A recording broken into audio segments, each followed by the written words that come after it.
Uno de los fines últimos de la ciencia es mejorar la calidad de vida de los habitantes del planeta Tierra. La salud es indudablemente uno de los aspectos más importantes en los que la investigación científica busca tener un impacto directo para alcanzar este fin.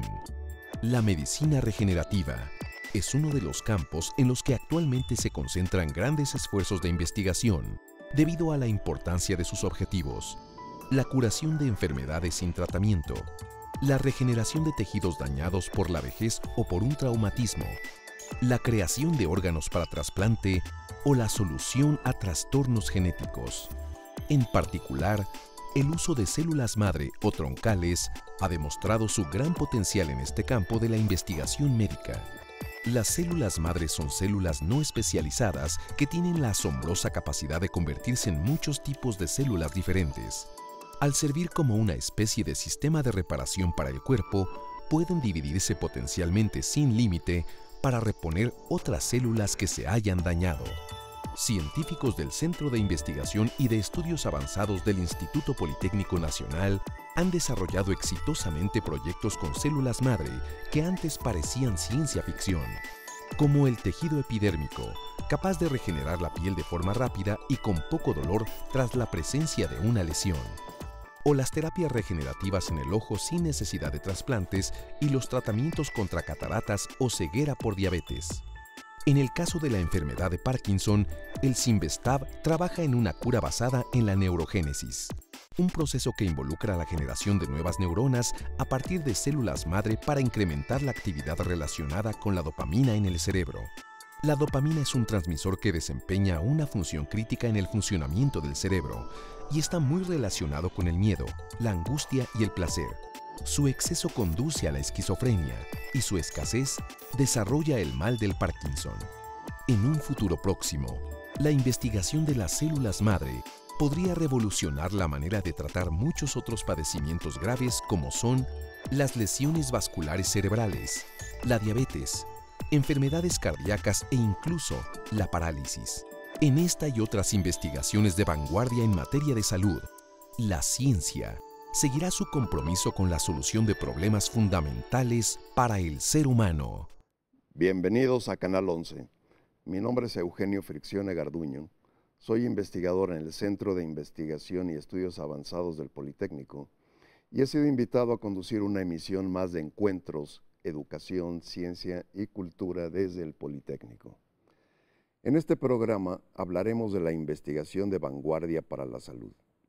La salud es un reto de dimensiones globales hoy en día, no solo por el aumento de población con su repercusión en los servicios de salud pública, sino además por la aparición de nuevos fenómenos como la expansión territorial de enfermedades, como acaba de ocurrir recientemente con el virus del ébola. Para analizar las respuestas que tiene México a su alcance para hacer frente a esta situación, nos acompañan en esta ocasión en el estudio el doctor Fernando Navarro García, profesor investigador en el Departamento de Biología Celular del Centro de Investigación y Estudios Avanzados, el doctor Daniel Martínez Fong, también profesor en el Departamento de Fisiología, Biofísica y Neurociencias del Simvastatin, y el doctor Walid Harkuch, profesor investigador en el Departamento de Biología Celular. Para comenzar a entrar directamente en el tema, vamos a hacer referencia a uno de los problemas más conocidos, más clásicos, digamos, en el territorio nacional y en muchos lugares del mundo, que son las enfermedades intestinales. Este problema ha estado presente desde muchas décadas ya en el país y el doctor Fernando Navarro García es un experto en investigar cuáles son las causas y de qué manera interaccionan las bacterias que producen la enfermedad con las células que se ven afectadas por ellas. Voy a pedir al doctor Fernando Navarro que nos explique más directamente, con más detalle, en qué consiste su investigación para aclarar estos asuntos. Primero que nada quisiera agradecerte, Eugenio, la invitación. En mi laboratorio lo que estamos tratando de estudiar es justamente las enteropatógenos en general, pero en especial a las enterobacterias. Creemos que este problema es muy importante porque afecta precisamente una de las superficies más grandes que tiene nuestro cuerpo, que es todo el tracto gastrointestinal. Entonces, además, tiene un impacto muy importante, sobre todo en niños. Sabemos que las enfermedades diarreicas afectan tanto a los niños, no solamente en producir la diarrea en la enfermedad, sino también en la parte nutricional. En lugar de estar absorbiendo nutrientes, están perdiendo nutrientes. Y esto también sabemos que afecta a la parte cognitiva, de tal manera que no es raro que en países del tercer mundo tengamos tallas bajas, ciertos problemas cognitivos, ciertos problemas de aprendizaje que pudieran estar relacionados con este tipo de infecciones. En particular estamos estudiando bacterias que son muy comunes, que son las Escherichia coli. Escherichia coli es una bacteria que normalmente a las primeras 6 horas de vida nosotros estamos colonizados por la bacteria. Sin embargo, la mayor parte de estas bacterias son bacterias comensales, que inclusive nos ayudan a varios procesos importantes dentro de, por ejemplo, la alimentación, porque son capaces de degradar algunos nutrientes. Sin embargo, existen otro grupo de Escherichia coli que son las conocidas como patógenas. Y esas patógenas son las que han de alguna manera adquirido información genética que se transfiere de manera horizontal, es decir, está codificado en elementos móviles que se pueden mover de una bacteria a otra, convirtiendo clonas diferentes. Sí. Y esto es muy importante porque justamente lo que estamos viendo en estos tiempos son la emergencia de nuevos patógenos. Y la emergencia de nuevos patógenos está relacionada justamente con este cambio que tienen las cepas para poder adquirir información genética. Y en especial Escherichia coli es una de las cepas que de hecho se estudia en los laboratorios para poder clonar cosas. Ahí se ha clonado la insulina, ahí se ha clonado varias cosas, de tal manera que ese conocimiento viene ya, digamos, por la evolución. Las Escherichia coli son capaces de recibir toda esta información. Y el problema es, no solamente está en estudiar la bacteria per se, sino la interacción con la célula hospedera. ¿Qué le pasa a la célula cuando la bacteria está interaccionando con la célula?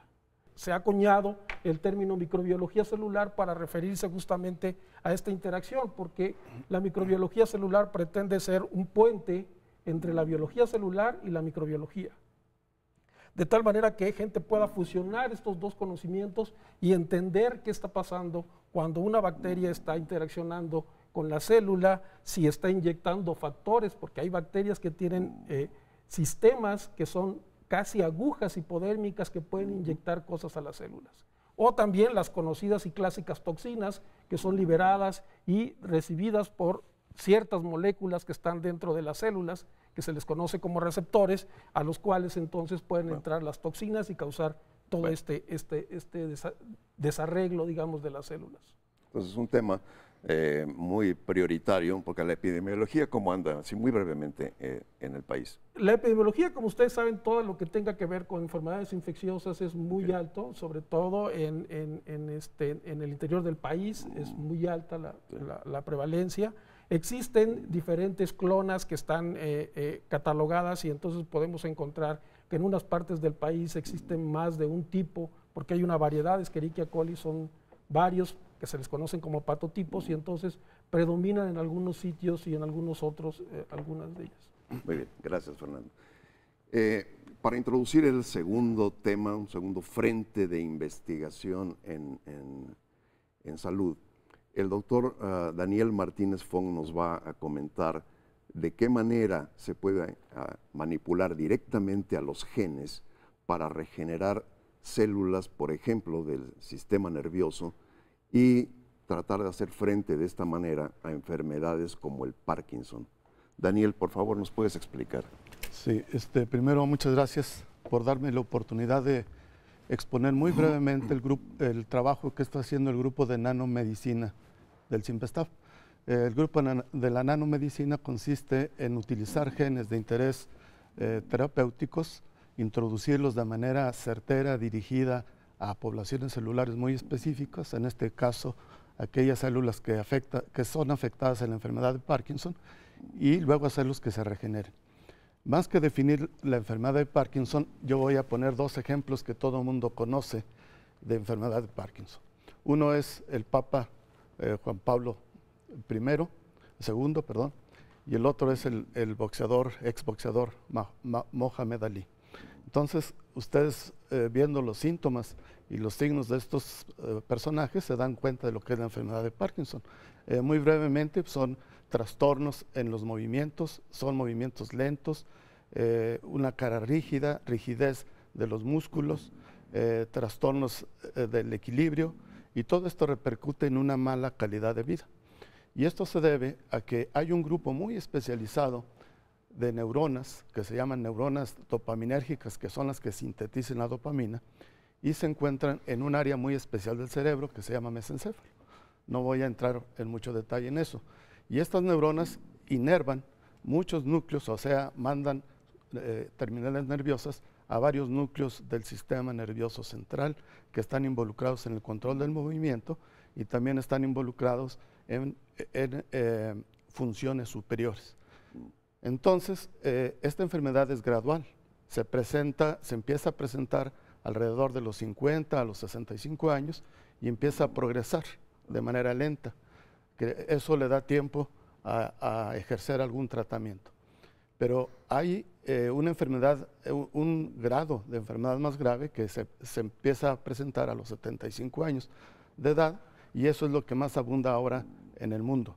Entonces, el acercamiento que nosotros tenemos, dado que la levodopa, que es el tratamiento farmacológico, no detiene el avance de la neurodegeneración dopaminérgica, entonces lo que nosotros hacemos son genes que traducen proteínas que van a regenerar el sistema dopaminérgico que está en proceso de daño y de cierta manera detener el avance de la neurodegeneración.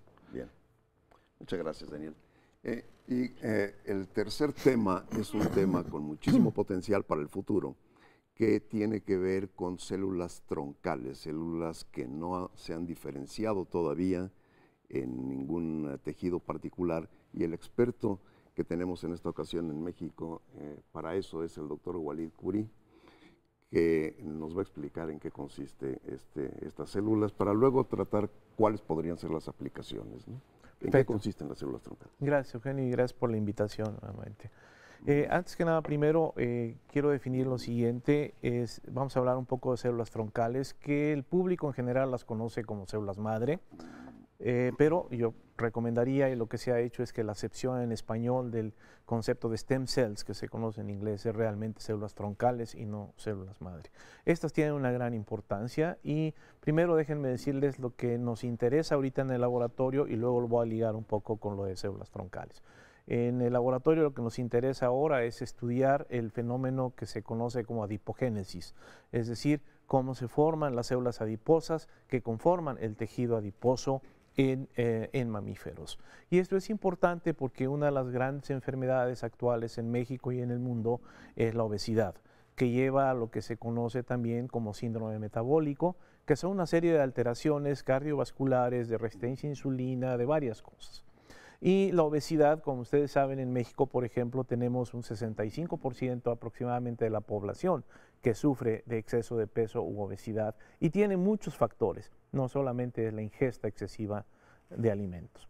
Y el fenómeno de adipogénesis que estamos estudiando se refiere precisamente a cómo células progenitoras o células madre del tejido correspondiente dan lugar a células diferenciadas que se convierten a adipocitos y que van a acumular grasa, que es uno de los elementos importantes para el mantenimiento del balance energético y el consumo de energía.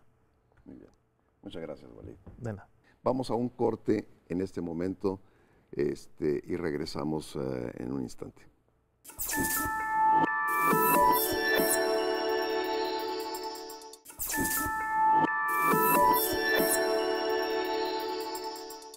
Bien. Una vez introducidos de manera muy general tres muy diferentes enfoques donde la investigación científica puede ayudar a la salud pública, voy a pedir a cada uno de los participantes que nos haga ver cómo es que realmente se lleva a cabo su investigación, es decir, en términos lo más sencillo posible, de qué manera se lleva a cabo la investigación y cuáles son los principales resultados que han obtenido hasta ahora en ese terreno. Y para seguir el mismo orden, vamos a empezar con el doctor Fernando Navarro. En mi laboratorio, la investigación se lleva a cabo por estudiantes. Como saben, estudiantes en México, la mayor parte son estudiantes de maestría y de doctorado, gente muy entusiasta que trabaja prácticamente todo el día sobre algún problema en particular. Y lo que estamos tratando de encontrar nosotros son factores de virulencia, es decir, proteínas que produce la bacteria que está infectando a la célula. Entonces, ¿cuáles son esas proteínas que le dan una ventaja para poder vivir sobre la célula, para poder modificar la célula, para poder hacer de la célula un nicho? Entonces, estudiamos las proteínas que producen estas bacterias, pero además también estudiamos la parte de la célula. ¿Cuál es la contraparte? ¿Cuáles son los receptores que están disponibles para la bacteria? ¿Cuál es el mecanismo si una toxina entra a la célula? ¿Cómo se mueve dentro de cada uno de estos organelos que tiene la célula? Es decir, cómo ocurre la endocitosis, hacia dónde llega la toxina y cuál es su blanco. Porque la idea es, al final de cuentas, en un futuro es encontrar blancos terapéuticos. Entonces, conocer todo el paso de la proteína, la toxina, el factor que va a modificar a la célula es muy importante. Entonces, cada uno de los muchachos se dedica a ver una de las proteínas, cómo funciona y en su relación con la célula que está infectando. Por otro lado, también tenemos una parte en la cual estudiamos cómo es la respuesta inmune, qué se monta, o sea, qué hace el cuerpo para poder responder ante este tipo de infecciones. Entonces, esas son las partes que estamos trabajando en el laboratorio. Hemos encontrado nuevas toxinas, hemos encontrado nuevos sistemas de secreción, es decir, cómo las bacterias secretan ciertas proteínas, cuál es el mecanismo. Toda esta información es muy importante porque esta información, al final de cuentas, nos va a permitir encontrar cómo podemos bloquear estas infecciones sin necesidad de usar antibióticos, por ejemplo. Nomás para mencionarles algunas de las cosas que hacemos. Muy bien. Sí, es un punto muy importante porque la resistencia a los antibióticos está creciendo y ese es uno de los principales riesgos que enfrentamos ahora. Daniel, ¿nos puedes decir de qué manera el resultado de las experimentaciones en tu laboratorio podría aplicarse a el tratamiento de la enfermedad de Parkinson, por ejemplo? Sí, lo que hacemos en el laboratorio de nanomedicina son hacer pequeñas partículas en el orden de los nanómetros. Esas partículas están hechas a base de genes. Y estos genes lo que hacen cuando llegan a la neurona que está sobreviviendo a la enfermedad, lo que hacen es inducir, primero evitar que se mueran y segundo, inducir la regeneración. Esto es muy fácil. Si pongo el ejemplo del hortelano, ustedes ven los árboles de repente se empiezan a morir y se empiezan a morir empezando con las ramas. Entonces lo que hace el hortelano antes de que sea un tronco seco, lo que hace es abonarlo, hacerlo que ahora regeneren las ramas y luego con el tiempo las ramas se vuelven muy frondosas, el árbol se vuelve muy frondoso. Eso es lo que hacen los genes. Y entonces lo que hacemos en el laboratorio es dirigirlos. Una vez que se hacen los genes, también en el laboratorio lo que se hace es dirigirlos usando un sistema de envío que se diseñó en el CIMBESTAF, que el CIMBESTAF lo patentó y es el dueño de ellos. Y también voy a poner otro ejemplo para que vean cómo funciona este sistema. Funciona como el caballo de Troya. Lo que hace el caballo de Troya es llegar a la ciudad de Troya, entrar a la ciudad de Troya, superar todas las barreras internas y luego llegar al centro de la ciudad de Troya, que es el núcleo de la ciudad de Troya, y allí ejercer su efecto trófico. Entonces, eso es lo que hacen nuestros genes. Entran a la célula dañada en el proceso de muerte y lo que hacen es que llegan hasta el núcleo de las células y de repente se empiezan a expresar esos genes utilizando el mecanismo de expresión genética propio de las células. Y con el tiempo empiezan las neuronas a ramificarse como si fueran los árboles que empiezan a revivir. Y entonces, en este caso, el animal de laboratorio, porque no lo hemos hecho todavía en humanos, pues empieza a controlar sus movimientos, se empieza a comer libremente, se empieza a mover, se le quita el temblor, se le quita la rigidez. Eso es en breve lo que hacemos y el abordaje se conoce como el envío dirigido de genes. Bien, y entonces para completar ahora el doctor Walid Kurin nos va a decir en este proceso de adipogénesis qué utilidad tiene el enfoque con células troncales. Mira, yo creo que esto es importante y es interesante por lo siguiente. Cuando se establece un estado de obesidad, lo primero que ocurre es que las células grasas que tenemos en el organismo se llenan más y más de grasa y de lípidos hasta que llega un momento en que ya no pueden llenar más y el individuo sigue ingiriendo más calorías. Sí. Lo que hace el organismo entonces como responde es diciéndole a las células progenitoras o las células troncales del tejido adiposo que hagan más células adiposas. De esta manera entonces aumenta significativamente el número de células adiposas y aumenta por consiguiente el peso corporal del individuo. El problema que eso tiene es que si el individuo se pone a una dieta rigurosa, baja de peso, disminuye el número de lípidos o de grasas en las células, pero no disminuye el número de las células adiposas. Es decir, se estableció ya un estado de hiperplasia o de un aumento en el número de adipocitos. El estudio de la adipogénesis es muy importante porque eso nos permite analizar cómo una célula troncal progenitora se compromete o decide llegar a formar un adipocito. Y eso es fundamental porque si se puede controlar ese fenómeno, podría pensar teóricamente que podría contribuir a disminuir o a controlar el estado de la obesidad. Y quiero poner un ejemplo, las células troncales como se dividen o como dan lugar a células hijas y en un momento determinado, si tú te imaginas, estamos en un camino y el camino se bifurca en dos caminos más. Una célula troncal entonces tiene una posibilidad de irse hacia el camino a la izquierda o irse hacia el camino a la derecha.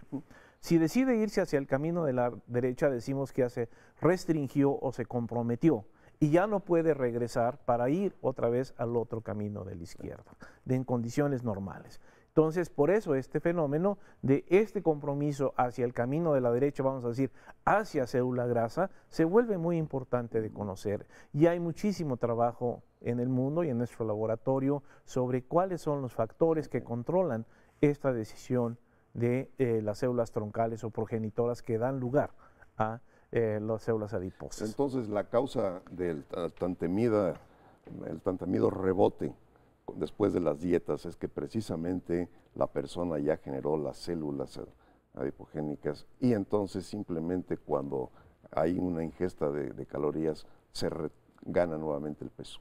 Totalmente, eso es lo que sucede. Y mira, hay un estudio muy viejo, desde 1960, 60 y tantos, de un investigador norteamericano, en el cual utilizó dos grupos de ratas, de animales, y los puso a diferente dieta.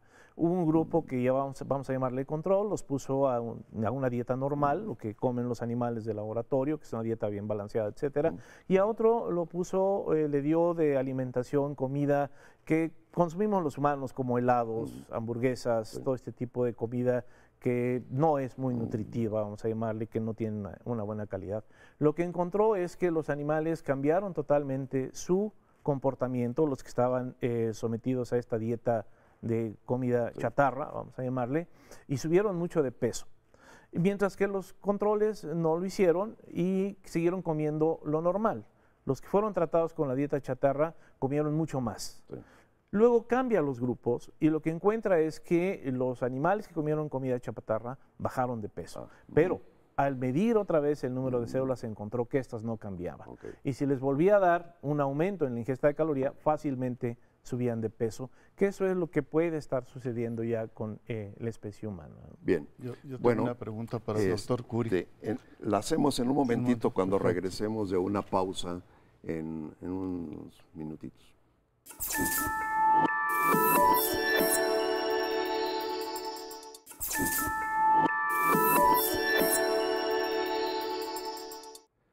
Continuamos con esta presentación de algunos ejemplos de la investigación de vanguardia en temas de la salud que se lleva a cabo en el CIMBESTAB. Y el doctor Daniel Martínez Fong tenía una pregunta para el doctor Kurin en cuanto a los adipocitos. Sí, me pareció muy interesante que cuando uno después se pone de dieta, hay unas células remanentes que jamás se van a disminuir.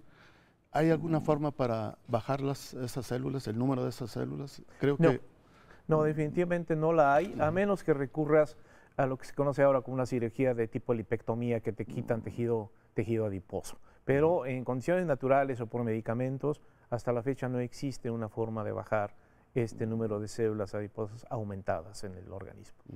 porque considero que ese puede ser un objetivo, por ejemplo, para la terapia génica, mandar genes para que esas células que quedan ahí de manera dirigida, desde luego, remanente, empiecen a morirse y a eliminarse. Eso sería muy interesante si realmente se pudiera hacer, y sería una línea de investigación a futuro que pudiera ser bastante productiva lograr eso. Pero sin embargo, déjame recalcar, lo más importante es el control de la ingesta calórica y del consumo calórico, del gasto calórico a través de ejercicio, caminar, una serie de cosas, y no comer en exceso hasta ahorita, en realidad, porque no hay verdaderamente medicamentos que controlen la obesidad. Bien, otro aspecto muy importante es ver las perspectivas que tienen este tipo de enfoques, este tipo de investigaciones en salud hacia la terapia ya directamente, y cuáles son los retos que enfrenta nuestro país concretamente, que somos diferentes de otros países, aunque la investigación en todas partes puede ser la misma, pero necesitamos aterrizar esto a nuestro país. Entonces, ¿cómo verían ustedes? ¿Cuáles son las perspectivas y los principales retos que tenemos para alcanzar esos objetivos? Fernando, por favor. Definitivamente el trabajar en ciencia básica en realidad nos da toda una gama de posibilidades. Prácticamente cada cosa que investigamos nos da una idea de qué se podía hacer con eso. Y entonces cada mecanismo que encontramos nos permite poder imaginar qué es lo que conviene hacer. Por ejemplo, en la parte que les mencionaba sobre la secreción de proteínas, estamos estudiando cómo las bacterias secretan proteínas para ser entregadas a las células que infectan. Entonces, esos mecanismos son mecanismos de entrega un poco como lo que mencionaba el doctor. O sea, poder dirigir, tener bacterias que puedan inyectar cosas a las células, pero que cosas que en particular fueran terapéuticas o mejoraran algo de las células. De tal manera que tendríamos bacterias que pudieran estar mejorando células. Hay que entender los mecanismos. Hay que entender cada uno de los mecanismos. Entonces, claro, el entender ese mecanismo de cómo se entregan es importantísimo, porque justamente parte de lo que menciona el doctor Daniel Martínez Fong es la entrega dirigida, quiere decir qué moléculas son las que se corresponden con la parte en la célula para que puedan ser internalizadas a la célula y lleven a cabo una función dentro. Eso lo vienen haciendo los virus y las bacterias por siglos. ¿Y tenemos en México suficiente investigación en torno a esto? Yo creo que sí. Lo que nos falta es un poco poder comunicarnos entre varios aspectos, o sea, hacer más investigación multidisciplinaria, pero me queda claro que sí hay cosas que se comparten entre varios investigadores y que podíamos trabajar en conjunto. Nada más para mencionar, en el caso de las células troncales también está todo lo que está relacionado con las Mycobacterium, por ejemplo, es todo un campo muy importante de cómo pueden los micobacterios, las células mesenquimales troncales, cómo pueden modular la respuesta inmune, que en el caso de Mycobacterium es importante la modulación de la respuesta inmune, porque puede llevar a cierta gravedad de la infección. Entonces, toda esa parte es muy interesante. Por otro lado, también la perspectiva en relación a, por ejemplo, cómo se secretan proteínas, también se usan chaperonas. Sí. ¿Okay? Estas chaperonas son proteínas que acompañan, como cualquier chaperón, acompañan para que puedan ser secretados. Claro. Entonces, si nosotros logramos encontrar estas chaperonas, podemos entonces dirigir esos, y en lugar de usar antibióticos, dirigir directamente contra las chaperonas y evitar que secreten estos factores de virulencia que van a dañar a las células. Yo sí quisiera, si me permites, Eugenio, sí quisiera enfatizar una cosa que dijo Fernando, que es el asunto de la investigación básica. Yo creo que esto es fundamental.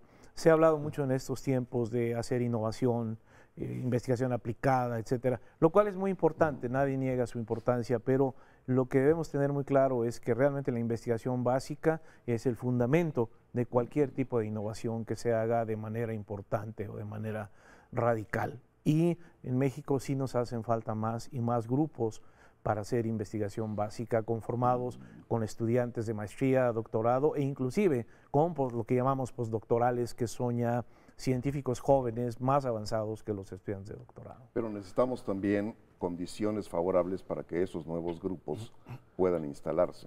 Definitivamente, lo que necesitamos es crear nuevos lugares para hacer investigación, nuevas plazas para absorber investigadores que realmente puedan ser líderes de grupo y llevar a cabo esta investigación básica e innovación más adelante. En ese sentido, yo creo que una cosa que haría un cambio radical en México es los postdoctorales. Totalmente. Si pudiéramos tener un grupo de postdoctorales, igual como ocurre en cualquier parte del mundo, eso significa tener varios investigadores asociados a un solo laboratorio.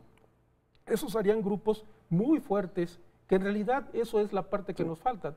Hacemos muy buen trabajo en la parte con los estudiantes, casi todos los estudiantes que puedan ir al extranjero son muy reconocidos, pero nos falta la parte de postdoctorados donde ya tengamos... Postdoctorales son estudiantes que ya se graduaron y que como primera etapa para su vida profesional hacen investigación y son asociados a laboratorios, son investigadores ya formados. Déjame usar un poco el ejemplo de las células troncales. Las células troncales realmente surge este concepto, es muy viejo, pero toma mucha énfasis a partir de el 98, en el cual se cultivan ya in vitro las células troncales humanas. Se encuentra esa tecnología.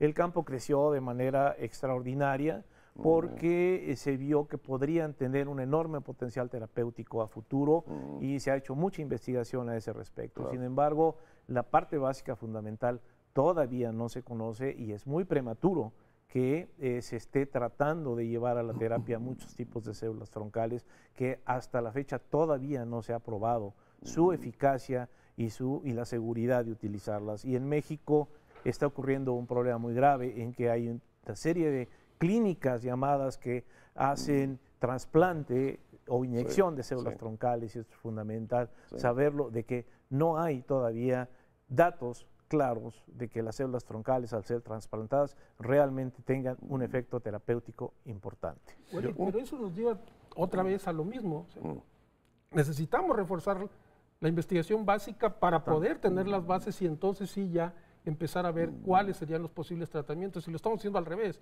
Ya queremos empezar a tratar y no conocemos todavía bien los mecanismos. Totalmente, estoy de acuerdo contigo en eso. Un problema central para todo esto, para la investigación básica, es que los métodos de investigación se hacen cada día más poderosos, pero también así se elevan los costos de la instrumentación y de los insumos necesarios para llevar a cabo la investigación.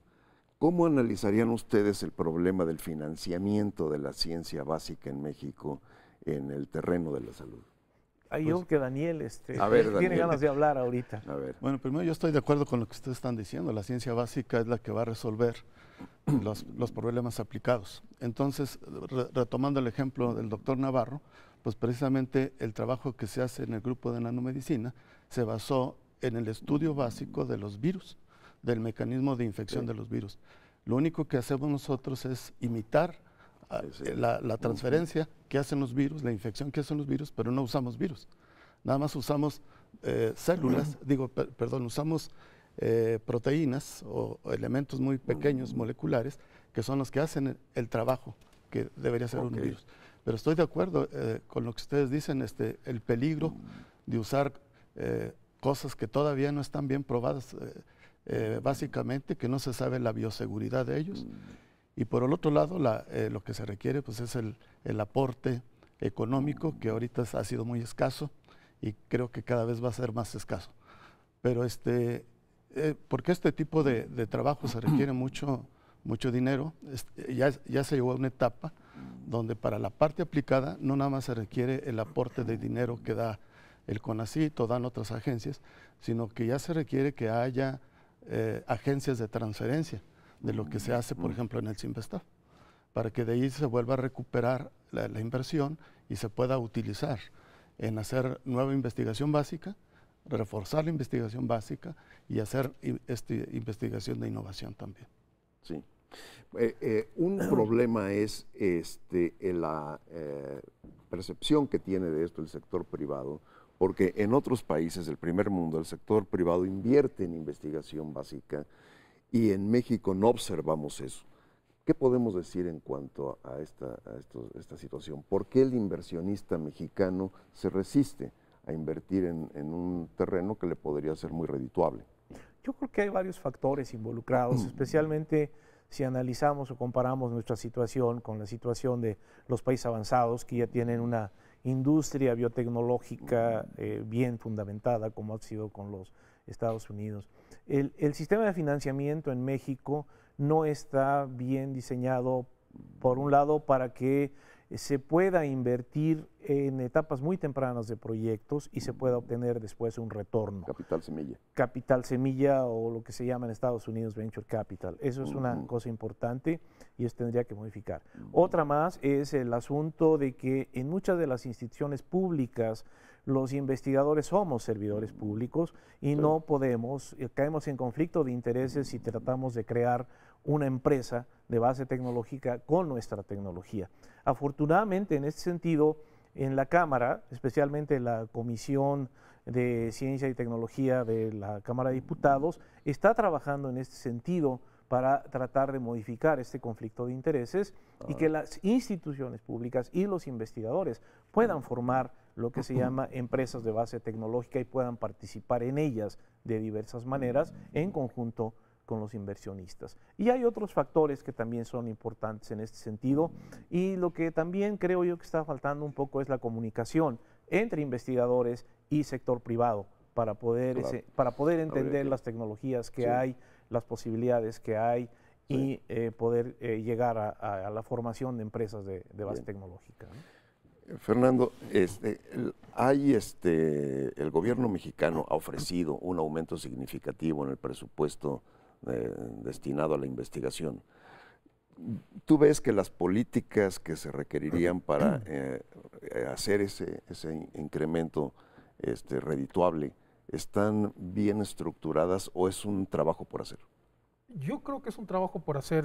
Me queda claro que si hubiera un incremento real para la investigación, necesitaríamos también repensar cómo distribuirlo mejor, cuáles serían los mejores mecanismos para poder de esta manera permear el financiamiento hacia los grupos que realmente están siendo productivos en México. ¿Qué les parece si después de un corte regresamos para examinar como conclusiones este problema? Porque sí, la investigación depende de financiamiento, depende de dinero y tenemos que encontrar la manera de hacerlo de la mejor manera posible. Muchas gracias. Vamos al siguiente corte en un momento.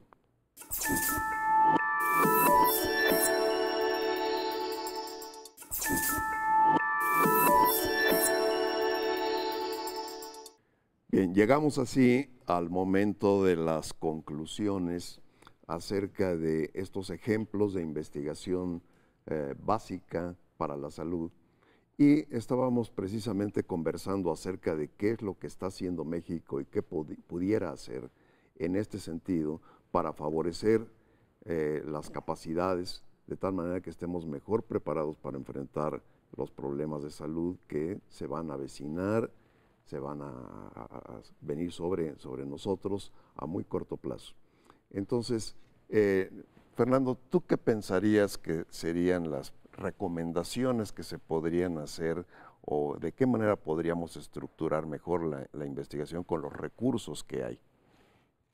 Mencionaba hace rato que el que podamos tener mejores o más recursos es muy importante, pero también es importante cómo vamos a recibir esos recursos. O sea, la articulación de cómo debe moverse ese dinero debe ser muy importante. Y yo creo que México ya está en el momento en que tenemos mano de obra, ya no tenemos que estar trayendo o buscando a los investigadores, sino ya están en el mercado, estamos ahí. Entonces tenemos que tener una manera de poder entregar el dinero a los investigadores que están haciendo investigación básica y además en esa investigación básica tener profesores asociados, tener postdoc que estén preparándose para la investigación aplicada, si es que alguno de esos productos van a investigación aplicada. Eso es en cuanto a personal. Y en cuanto a instrumentación. En cuanto a instrumentación, yo creo que si logramos enfocarnos un poco también a la parte multidisciplinaria, podríamos reducir y comprar mejores equipos y poder hacer cores,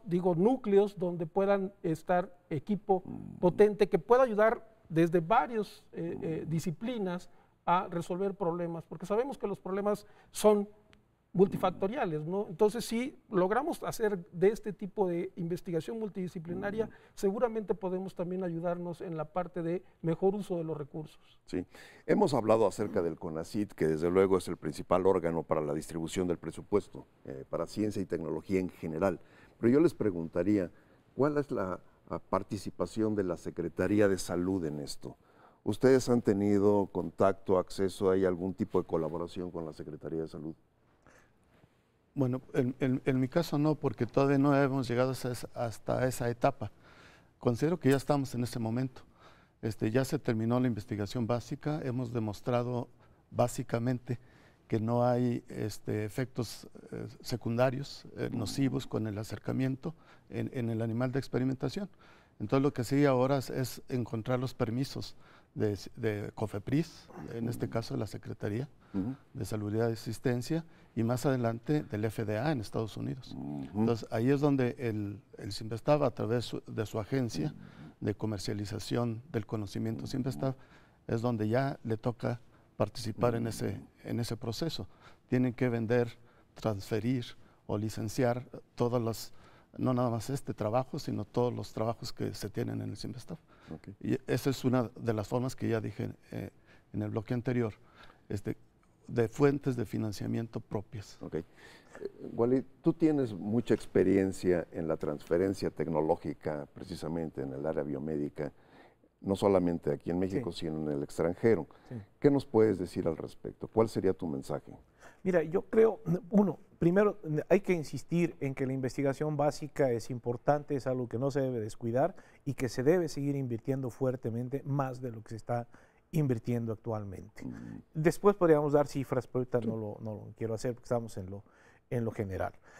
Eso es muy importante. Y la otra cosa es encontrar ese enlace para llevar a cabo inversiones y salir con esta investigación básica, la que dé lugar a cuestiones aplicativas e innovadoras para que puedan llegar a la sociedad de alguna manera. En México sí hay grupos de inversión, grupo de Venture Capital. Sin embargo, estos grupos en lo que están invirtiendo es principalmente en empresas ya establecidas que tienen un mercado masivo. Vamos a decir, por ejemplo, McDonald's, otro tipo de empresas similares, pero poco han invertido en las de base tecnológica y yo creo que es fundamental encontrar la manera de que los dos sectores, como ya había mencionado anteriormente, se puedan comunicar. Estoy seguro que hay proyectos en los grupos de investigación en México que son proyectos básicos todavía, pero que ya tienen ramificaciones hacia posibles innovaciones o aplicaciones importantes en otro ambiente. Las instituciones como el CIMBESTAB no estamos diseñados para hacer la investigación que se requiere para llevar algo rápidamente a la clínica, porque eso es otro tipo de investigación en la cual no estamos preparados y si quieres en un momento puedo definir algunos de estos aspectos. Ok. Fernando, tú además de ser un investigador muy destacado en el CIMBESTAB, con tu laboratorio y demás, has tenido la experiencia de ser secretario académico del CIMBESTAB y de esa manera has tenido la posibilidad de ver posibilidades de interacciones entre instituciones, negociaciones con el CONACYT y demás. A partir de esa experiencia, ¿tú qué nos podrías decir en cuanto a lo que convendría hacer para impulsar todavía más la investigación básica en biología celular y en aspectos de la salud? En aspectos de la salud, de lo que a mí me parece que sería muy importante es acercar un poco a la investigación básica que está haciendo, por ejemplo, el CIMBESTAB. Como bien dice Walid, en la parte de salud estamos haciendo mucha investigación básica. También tenemos que reconocer que el CIMBESTAB tiene varios campus donde sí están haciendo también investigación aplicada y tenemos, digamos, en el CIMBESTAB esta variedad. Pero en la parte de salud, haciendo la investigación básica, yo creo que lo más lógico es poder hacer una amalgama con la gente que está trabajando en los hospitales. Entonces, por ejemplo, en el CIMBESTAB, que estamos en el norte de la ciudad, podemos bien trabajar con el Hospital de la Raza, con el Hospital Juárez y hacer colaboraciones. Digo, esto no es nuevo, la UNAM lo ha venido haciendo con los institutos de salud que están en la parte del sur. Esa parte yo creo que lo tendría que estar empezando a hacer el CIMBESTAB para poder entonces empezar a trabajar en esta parte que dice del laboratorio a la cama del paciente. Entonces, pero tendríamos que hacer esta amalgama para poder meter a la gente que está haciendo clínica con la gente que está haciendo investigación básica y en el intermedio postdoctorales que puedan hacer la comunicación entre estas dos partes. Entre unos y otros. Tú, Daniel, ¿tendrías algo que apuntar a este respecto? Sí, yo creo que el gran problema en México de la investigación tecnológica, en este caso de la nanotecnología, resulta en que se termina el trabajo, se patenta, pero el siguiente paso cuesta mucho dinero, que es la acreditación por organizaciones especializadas de la seguridad y la reproducibilidad del proceso. Claro. Entonces ahí ya se requieren inversiones pues muy altas, que ya el doctor Walid Khoury mencionó, y seguramente va a abordar más sobre eso. Yo creo que lo que dice es muy interesante, estoy de acuerdo con todo eso, pero sería difícil realmente ver que las instituciones de investigación per se hagan esa segunda y tercera fase, como tú mencionas. Yo creo que ahí es donde debe entrar el sector privado y el capital semilla para crear empresas específicamente para ese tipo de proyectos, que vayan a desarrollar ese proyecto y llevarlo a un producto. Para empezar, hay que llevarlo ya a un producto que tenga cierto grado de eficacia, correr todos los estudios en animales desde el punto de vista para generar el modelo biológico, el modelo terapéutico, y seguir invirtiendo para ya las siguientes fases de estudios clínicos, que son largos y que son costosos. Para eso sí se requiere, estoy seguro, se requiere esta inversión importante del sector privado, como lo han hecho ya los países avanzados, tanto en Estados Unidos como en Europa. Ahí hay un eslabón muy importante que funciona bien en otros países y al que ya hizo referencia, me parece que Daniel, que son las agencias cuya especialidad es precisamente vincular al sector privado con la academia en diferentes tipos de investigación, no solamente la de salud. ¿Ustedes a quién creen que le corresponde eso? ¿Le corresponde al sector privado? No lo ha hecho y no ha tenido esa iniciativa. La iniciativa privada no ha tenido entre sus iniciativas esa. ¿La deberían tener las instituciones o la debe tener el CONACYT o el gobierno en alguna otra dependencia? ¿Qué opinan al respecto? Pues yo creo que otra vez es una integración de cosas, es decir, si la parte de salud está interesado, la parte de salud, del sector salud, junto con el centro de investigación que se trate, por ejemplo, con el CIMBESTAB, debería de tener una agencia en la cual la parte que está por transferirse, licenciarse, venderse, patentarse, lo que sea, tendría que estar relacionado con salud, debería de tener estos dos componentes. En la parte de agricultura, otro componente, de tal manera que pudieran ser de estos agencias donde hubiera el interés de las dos partes. Inicialmente, yo creo, como está la circunstancia en México, es con el dinero federal y después empezar a venderlo ya más adelante para una compañía. Yo creo que hay una figura muy importante que se conoce y que existe ya en las instituciones en México, que es lo que se conoce como la Oficina de Transferencia Tecnológica. El punto es que una oficina de transferencia tecnológica lo que debe tener es gente experta, personal experto en entender las diferentes tecnologías y la investigación que se está generando, y no nada más limitarse a tratar de hacer o orientar la patente y ahí queda, sino que lo que tienen que hacer es realmente promover esa tecnología, y para eso tienen que tener conocimientos y tienen que rodearse con personas científicos de origen o gentes que tengan un doctorado, que entiendan las diferentes tecnologías, para irlas a promover ante los grupos de inversión privada, para hacerles ver, darles a conocer esa tecnología y convencerlos de sus posibilidades. Bien, como se acostumbra a decir frecuentemente en la televisión, el tiempo es inclemente, se nos acaba el espacio, y quiero agradecer al doctor Martínez Fong, al doctor Navarro y al doctor Khoury que nos hayan iniciado en este tipo de discusiones que son fundamentales para poder ver qué hacemos con nuestra ciencia en México, en este caso en el sector salud. Pero en toda la investigación básica se tienen problemas similares. Agradecemos mucho su atención a esta transmisión. Esperamos que hayan sido comprensibles en la medida de lo posible los conceptos que aquí se virtieron, y los invitamos para la próxima en esta microserie que está planeando Canal 11 en cuanto a investigación básica en diferentes órdenes del conocimiento. Muchas gracias.